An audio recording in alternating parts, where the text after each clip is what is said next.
The sun had barely risen over the Miller family farm, but Anna was already awake. She was 16, with hands hardened by years of milking cows and harvesting crops, yet her heart was soft, too soft for the cruelty of the world outside her family's land. She loved the quiet mornings, the dew on the grass, the sound of her father's boots on the wooden porch. Out here, life was simple, safe, but school was another world. From the first day she walked into the small-town high school, Anna had been a target. Her worn dresses, mud-stained boots, and braided hair marked her as the farm girl. Some laughed at her calloused hands, others sneered at her patched backpack, but three of Emma, Jake, Tanya, and Kylie weren't content just to mock her. They hunted her every day with words sharper than knives. "Hey, scarecrow," Jake would shout in the hall. "Bet she sleeps in the barn with the pigs." Tanya giggled, her friends echoing with laughter. Anna never answered back. She just lowered her gaze and moved on,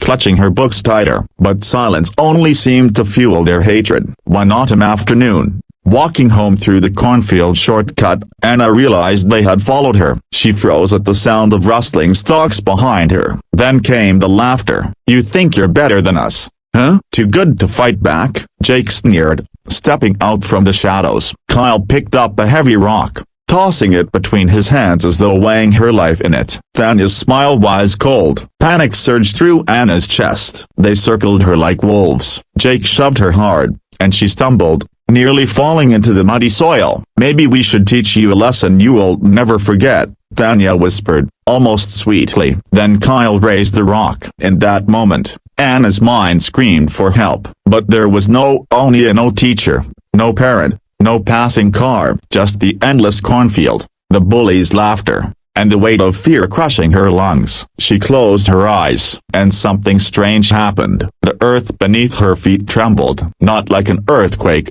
not like the ground splitting open, but like the soil itself recognized her pain. The corn swayed violently, though the air was still. Kyle's arm froze mid-swing, his eyes wide as though an invisible force gripped him. The rock slipped from his hand and crashed to the ground harmlessly. Anna's breath caught in her throat. What was happening? The bullies stumbled back, terrified. What did you do?" Tanya shrieked, her bravado cracking. Anna didn't know. She only knew she had to run. So she bolted through the rows of corn, the wind roaring in her ears, her heart racing with both terror and wonder. That night, when she finally staggered through the farmhouse door, her father was waiting. One look at her dirt-streaked face and trembling hands, and he knew. He led her to the old wooden table, his eyes grave. "Anna," he said softly, "it's time you." Anna sat frozen at the table, her younger brother asleep upstairs, her mother stirring soup on the stove. The warmth of the kitchen should have comforted her,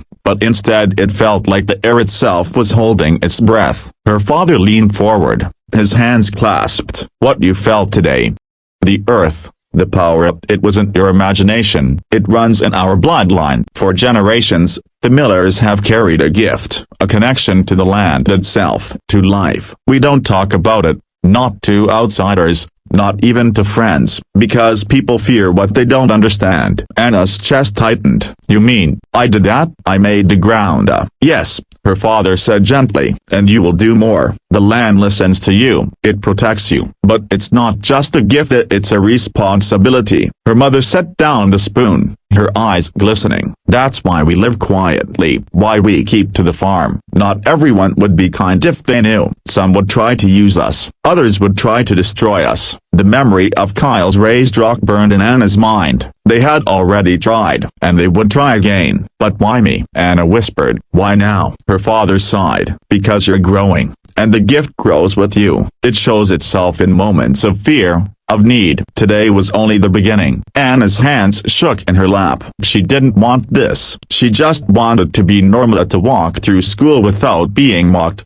to eat lunch without eyes staring at her, to live without feeling hunted. But as her father's words sank in, she realized she didn't have a choice. The world had already chosen for her. Days passed, but peace never returned. Jake, Tanya, and Kyle didn't tell anyone what they'd seen, but their silence was worse than their words. They no longer taunted Anna openly. Instead, They watched from the cafeteria corner, from the edge of the football field, from the parking lot after school. One rainy afternoon, Anna overheard them whispering behind the gym. "She's not normal," Tanya hissed. "I don't know what she did, but I saw it. The ground it moved." Jake's voice was hard. "We'll finish what we started next time. She won't get away." Fear wrapped itself around Anna's heart, but then another voice rose inside her, steady and unyielding.